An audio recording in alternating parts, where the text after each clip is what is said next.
Hi hello ನಮಸ್ಕಾರ, welcome back to my YouTube channel. ಎಲ್ಲರೂ ಹೇಗಿದ್ದೀರಾ? ಹೋಪ್ ಎಲ್ಲರೂ ತುಂಬ ಚೆನ್ನಾಗಿದ್ದೀರಾ ಅಂದ್ಕೊಂಡು ಮತ್ತೊಂದು ವಿಡಿಯೋದೊಂದಿಗೆ ಬಂದಿದ್ದೀನಿ. ಇವತ್ತಿನ ವಿಡಿಯೋದಲ್ಲಿ ನೀವು ಆಲ್ರೆಡಿ ತಮ್ನೆಲ್ನ ನೋಡಿರ್ತೀರಾ. ಹೌದು, ಯಾರು ದಾಸವಾಳ ಗಿಡನ ಇಟ್ಕೊಂಡಿರ್ತೀರಾ ಅವರು ಈ ಪ್ರಾಬ್ಲಮ್ನ ಫೇಸ್ ಮಾಡಿರ್ತೀರಾ, ಅಥವಾ ಸೊಲ್ಯೂಷನ್ನ ಕಂಡುಹಿಡಿಯೋದ್ರಲ್ಲಿ ಇರ್ತೀರಾ, ಅಥವಾ ಆಲ್ರೆಡಿ ನಿಮಗೆ ಸೊಲ್ಯೂಷನ್ ಗೊತ್ತಿರುತ್ತೆ ಏನು ಮಾಡಬೇಕು ಅಂತ. ಯಾರಿಗೆ ಗೊತ್ತಿಲ್ಲೋ ಅವ್ರಿಗೋಸ್ಕರ ಈ ವಿಡಿಯೋನ ತೊಗೊಂಡು ಬಂದಿದ್ದೀನಿ. ಯಾರ್ಯಾರ ಮನೆಯಲ್ಲಿ ದಾಸವಾಳ ಗಿಡ ಇರುತ್ತೋ ಈ ಪ್ರಾಬ್ಲಮ್ನ ಎಲ್ಲರೂ ಆಲ್ಮೋಸ್ಟ್ ಫೇಸ್ ಮಾಡಿರ್ತೀರಾ. ಬಿಕಾಸ್ ಇದು ದಾಸವಾಳ ಗಿಡಕ್ಕೆ ಬರುವಂಥ ಕಾಮನ್ ಪ್ರಾಬ್ಲಮ್. ಅದೇನಂತಂದರೆ, ಹೂಗಳು ಬಿಡೋಕೆ ಮುಂಚೆನೇ ಮೊಗ್ಗುಗಳಾಗಿ ಉದುರಕ್ಕೆ ಸ್ಟಾರ್ಟ್ ಆಗುತ್ತೆ. ಅಂತಂದರೆ ಮೊಗ್ಗುಗಳಾಗುತ್ತೆ, ಗಿಡನೂ ತುಂಬ ಚೆನ್ನಾಗಿರುತ್ತೆ, ಆದರೂ ಕೂಡ ಮೊಗ್ಗುಗಳು ಉದುರುತ್ತೆ, ಹೂಗಳು ಆಗಲ್ಲ ಅನ್ನೋ ಪ್ರಾಬ್ಲಮ್ನ ಫೇಸ್ ಮಾಡಿರ್ತೀರ. ಅದಕ್ಕೋಸ್ಕರ ಇವತ್ತಿನ ವಿಡಿಯೋದಲ್ಲಿ ನಾನು ಒಂದು 100% ರಿಸಲ್ಟ್ ಕೊಡುವಂಥ ಸೊಲ್ಯೂಷನ್ನ ತೊಗೊಂಡು ಬಂದಿದ್ದೀನಿ. ಬನ್ನಿ ವಿಡಿಯೋ ಸ್ಟಾರ್ಟ್ ಮಾಡೋಣ. Welcome back to gardening with Preethi.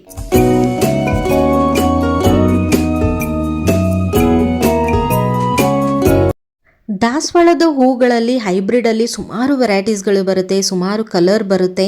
So ಯಾರಿಗಿಷ್ಟ ಇಲ್ಲ ಹೇಳಿ ದಾಸವಾಳ ಗಿಡ ಅಂತಂದರೆ? ಎಲ್ಲರೂ ತಮ್ಮ ಗಾರ್ಡನಲ್ಲಿ 5ರಿಂದ 6 ವೆರೈಟಿ ಇಟ್ಕೊಂಡಿರ್ತೀರ. ಸೊ ಅದರಲ್ಲಿ ಕಾಮನ್ ಪ್ರಾಬ್ಲಮ್ ಬರುವಂಥದ್ದು ಇದೊಂದು. ನೋಡ್ತಾ ಇದ್ದೀರಾ, ಇಷ್ಟು ಚಿಕ್ಕದಾಗಿದೆ, ಇಷ್ಟು ಚಿಕ್ಕ ಮೊಗ್ಗು ಉದುರ್ತಾ ಇದೆ ಅಂತಂದರೆ ಇದಕ್ಕೆ ಏನಿರ್ಬೋದು ಕಾರಣ?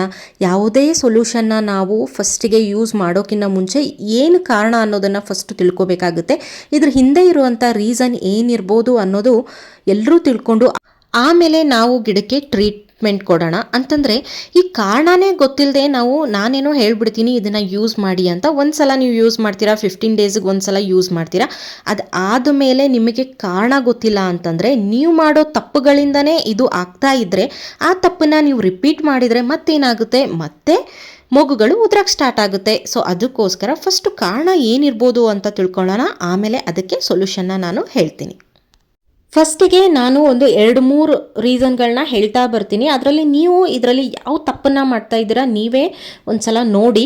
ಅದಾದಮೇಲೆ ಆ ತಪ್ಪನ್ನು ಮಾಡೋದು ನಿಲ್ಲಿಸೋದ್ರಿಂದ ಒಂದು 50% ಅಷ್ಟು ಪ್ರಾಬ್ಲಮ್ ಇಲ್ಲೇ ಸಾಲ್ವ್ ಆಗಿಬಿಡುತ್ತೆ. ಸೊ ಒಂದಿಷ್ಟು ಆಮೇಲೆ ಸೊಲ್ಯೂಷನ್ಗಳನ್ನ ಕೂಡ ಹೇಳ್ತೀನಿ. 2ರಿಂದ 3 ಸೊಲ್ಯೂಷನ್ನ ಹೇಳ್ತೀನಿ. ಅದರಲ್ಲಿ ನಿಮಗೆ ಯಾವುದಾಗುತ್ತೋ ಅದನ್ನು ನೀವು ಫಾಲೋ ಮಾಡ್ಬೋದು.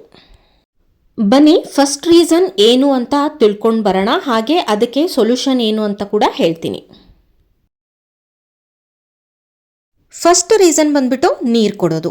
ನಾವು ನೀರು ಕೊಡಬೇಕಾದ್ರೆ ಯಾವಾಗಲೂ ಹುಷಾರಾಗಿ ಎಲ್ಲ ಗಿಡಗಳಿಗೂ ನೀರು ಕೊಡಬೇಕಾಗುತ್ತೆ. ದಾಸವಾಳ ಗಿಡಕ್ಕೆ ಅಂತಲ್ಲ, ನಾವು ಒಂದು ಟೈಮ್ನ ಸೆಟ್ ಮಾಡ್ಕೊಂಡಿರ್ತೀವಿ. ಅಂತಂದರೆ ಒಬ್ಬೊಬ್ಬರು 2 ದಿನಕ್ಕೊಂದ್ಸಲ ಕೊಡ್ತಾರೆ, 4 ದಿನಕ್ಕೊಂದ್ಸಲ ಕೊಡ್ತಾರೆ. ಆ ರೀತಿಯಾಗಿ ಅಂತಂದರೆ ನೀವು 2 ದಿನಕ್ಕೆ ನೀರು ಕೊಟ್ಟರೆ ಅದೇ ಗ್ಯಾಪಲ್ಲಿ ನೀರು ಕೊಡ್ತಾ ಹೋಗಬೇಕು.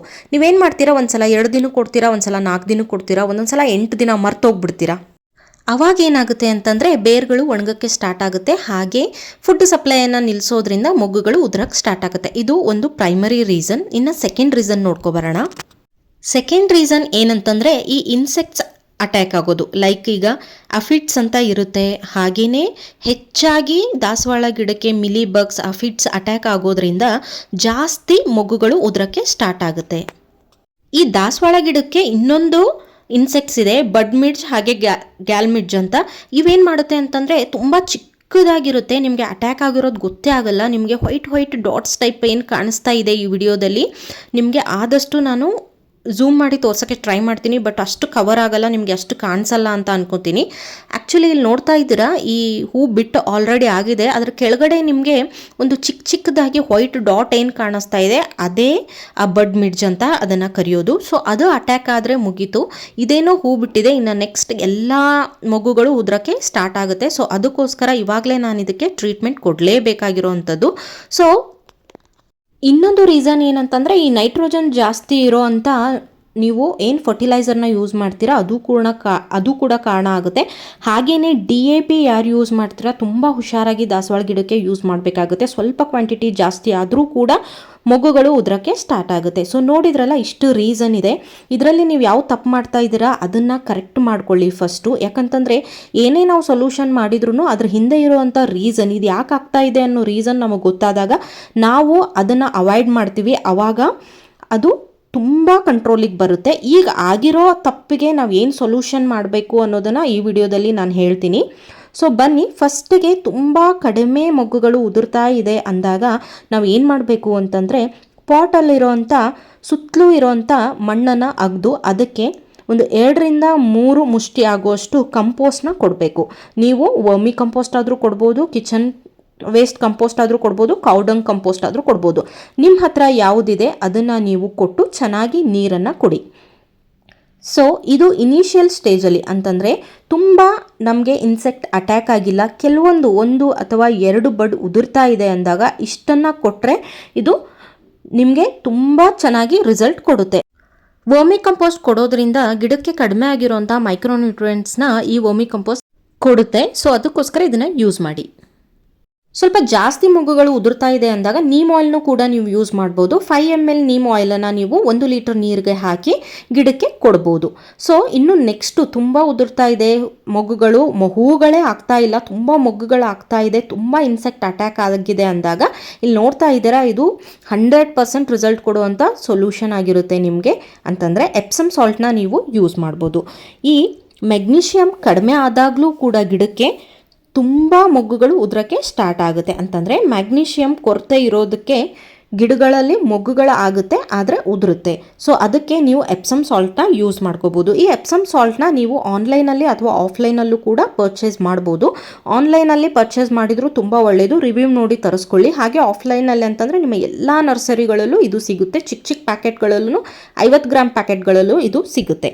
ಸೊ ಇದನ್ನು ಯಾವ ರೀತಿ ಯೂಸ್ ಮಾಡಬೇಕು ಅಂತಂದರೆ ಇಲ್ಲಿ ನೋಡ್ತಾ ಇದ್ದೀರಾ, 1 ಟೇಬಲ್ ಸ್ಪೂನ್ನ ನಾನು ತೊಗೊಂಡಿದ್ದೀನಿ. ಈ 1 ಟೇಬಲ್ ಸ್ಪೂನ್ನ ನಾವು 1 ಲೀಟರ್ ನೀರಿಗೆ 1 ಟೇಬಲ್ ಸ್ಪೂನ್, ತುಂಬ ಹಾಕಕ್ಕೆ ಹೋಗಬಾರ್ದು, ನಾನು ಮುಂಚೆನೇ ಹೇಳ್ತಾ ಇದ್ದೀನಿ. 1 ಲೀಟರ್ ನೀರಿಗೆ 1 ಟೇಬಲ್ ಸ್ಪೂನ್ ಆಗುವಷ್ಟು ನಾವು ಎಪ್ಸಮ್ ಸಾಲ್ಟನ್ನು ಮಿಕ್ಸ್ ಮಾಡಿಕೊಂಡು ಅದನ್ನು ಗಿಡದ ಎಲ್ಲ ಭಾಗಕ್ಕೂ, ಅಂತಂದರೆ ಬಡ್ ಮೊಗ್ಗುಗಳಿರೋ ಅಂಥದ್ದಕ್ಕೆ, ಎಲೆಗಳು ಹಾಗೆ ಸ್ಟೆಮ್ಗೆ ಫುಲ್ ಎಲ್ಲಿ ಇನ್ಸೆಕ್ಟ್ಸ್ ಅಟ್ಯಾಕ್ ಆಗಿದೆ, ಎಲೆಗಳೇ ಮುಂದ್ಭಾಗ ಹಿಂದ್ಗಡೆ ಭಾಗ ಎಲ್ಲನೂ ಗಿಡದ ಒಂಚೂರು ಜಾಗನೂ ಬಿಡಬಾರ್ದು, ಆ ರೀತಿಯಾಗಿ ಫುಲ್ಲು ನಾವು ಸ್ಪ್ರೇ ಮಾಡಬೇಕಾಗುತ್ತೆ. ಇಲ್ಲಿ ನೋಡ್ತಾ ಇದ್ದೀರಾ ವಿಡಿಯೋದಲ್ಲಿ ನಾನೊಂದು ಸ್ಪ್ರೇ ಬಾಟ್ಲಲ್ಲಿ 1 ಲೀಟ್ರ್ ನೀರನ್ನ ತೊಗೊಂಡಿದ್ದೀನಿ. ಅದಕ್ಕೆ 1 ಟೇಬಲ್ ಸ್ಪೂನ್ ಆಗುವಷ್ಟು ಎಪ್ಸಮ್ ಸಾಲ್ಟ್ನ ನಾನಿಲ್ಲಿ ತೊಗೊಂಡಿದ್ದೀನಿ. ಇದು ತುಂಬ ಬೇಗ ನೀರಲ್ಲಿ ಕರಗುತ್ತೆ, ಡಿಸಾಲ್ವ್ ಆಗುತ್ತೆ. ಸೊ ಇದನ್ನು ಒಂದು 2-3 ಸಲ ಈ ರೀತಿಯಾಗಿ ಶೇಕ್ ಮಾಡಿ ಕಂಪ್ಲೀಟ್ ಗಿಡಕ್ಕೆ ನೀವು 15 ಡೇಸ್ ಒನ್ಸ್ ರಿಪೀಟ್ ಮಾಡಿ, ನಿಮಗೆ 100% ಇದು ರಿಸಲ್ಟ್ ಕೊಡುತ್ತೆ. ನೀವು ತುಂಬ ಕೆಮಿಕಲ್ ಇರೋವಂಥದ್ದನ್ನು ಯೂಸ್ ಮಾಡ್ಬೋದು, ಅದನ್ನು ಕೂಡ ನಾನು ಬೇಕಿದ್ದರೆ ಹೇಳ್ತೀನಿ ನಿಮಗೆ. IMD 70 ಅಂತ ನಿಮಗೆ ಆನ್ಲೈನಲ್ಲೂ ಸಿಗುತ್ತೆ, ಹಾಗೆ ಈ ಕೆಮಿಕಲ್ ಶಾಪ್ಗಳಲ್ಲೂ ಸಿಗುತ್ತೆ. ಇದು ಇನ್ಸೆಕ್ಟಿಸೈಡ್ ಆಗಿರೋದ್ರಿಂದ ಇದರಲ್ಲಿ ತುಂಬ ಹಾರ್ಶ್ ಕೆಮಿಕಲ್ ಇರುತ್ತೆ. ಮಕ್ಕಳಿರುವಂಥ ಮನೆಯಲ್ಲಿ ತುಂಬ ಕೇರ್ಫುಲ್ಲಾಗಿ ಯೂಸ್ ಮಾಡಬೇಕು. ಹಾಗೆ ಯಾರು ಯೂಸ್ ಮಾಡ್ತೀರೋ ಅವರು ಮಾಸ್ಕನ್ನು, ಗ್ಲೌಸನ್ನು ಕಂಪಲ್ಸರಿಯಾಗಿ ಯೂಸ್ ಮಾಡಲೇಬೇಕು. ಸೊ ಅದಕ್ಕೋಸ್ಕರ ತುಂಬ ಹಾರ್ಶ್ ಆಗಿರೋಂಥ ಕೆಮಿಕಲಿಂದ ಟ್ರೀಟ್ ಮಾಡೋದನ್ನು ಅವಾಯ್ಡ್ ಮಾಡಿ. ಹಾಗೆ ನೋಡಿದ್ರಲ್ಲ, ಎಲ್ಲವನ್ನು ಕಂಪ್ಲೀಟಾಗಿ ಮೊಗ್ಗು ಉದುರೋದ್ರ ಬಗ್ಗೆ ಯಾವ ರೀತಿ ಅಂತಂದರೆ ಏನೆಲ್ಲ ರೀಸನ್ಸ್ ಇದೆ, ಯಾವ ರೀತಿ ನಾವು ಇದನ್ನು ಕರೆಕ್ಟ್ ಮಾಡ್ಕೋಬೋದು ಅನ್ನೋದ್ರ ಬಗ್ಗೆ ಎಲ್ಲನೂ ಕಂಪ್ಲೀಟಾಗಿ ಹೇಳಿದ್ದೀನಿ. ಇನ್ನೇನಾದರೂ ಪಾಯಿಂಟ್ಸ್ ಮಿಸ್ ಆಗಿದ್ದರೆ ನೀವು ಕಾಮೆಂಟ್ ಮಾಡಿ, ಆನ್ಸರ್ ಮಾಡ್ತೀನಿ. ಹಾಗೆ ವಿಡಿಯೋ ಇಷ್ಟ ಆಗಿದ್ದರೆ ಚಾನಲ್ನ ಸಬ್ಸ್ಕ್ರೈಬ್ ಮಾಡ್ಕೊಳ್ಳೋದನ್ನು ಮರೆಯೋಕ್ಕೆ ಹೋಗಬೇಡಿ. ಚಾನಲ್ನ ಸಬ್ಸ್ಕ್ರೈಬ್ ಮಾಡ್ಕೊಳ್ಳಿ. ನೆಕ್ಸ್ಟ್ ವಿಡಿಯೋದಲ್ಲಿ ಸಿಗೋಣ. Thank you.